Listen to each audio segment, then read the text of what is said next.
Alright, so start ko lang. So yes, Sir JM, ito na yung current natin na program. So gumawa ko ng landing page.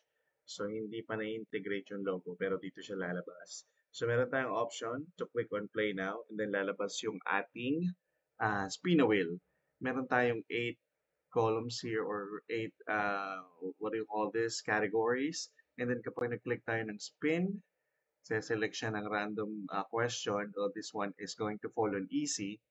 So meron tayong 10 seconds na timer. So let's click on this one. Lalabas yung correct kapag tama yung sagot mo. And then proceed sa next spin. So for example, nandito tayo sa next spin. Easy pero let's say matagal or hindi ako nakaabot dun sa timer. This will be counted against the chances or the life points. Pero hindi pa siya na-integrate dito. Gagawan ko pa siya. And then next spin tayo. For example, this one. Category is medium. I'm not sure kung anong tama dito. Yan, tama daw. And then move tayo sa next one. So, 3 correct answers to win.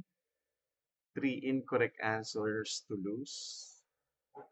Counted din yung time out against sa life points. Yep. So, dalawa na yung mali. Ito na yung dalawa na yung tama. So, let's say mali tayo.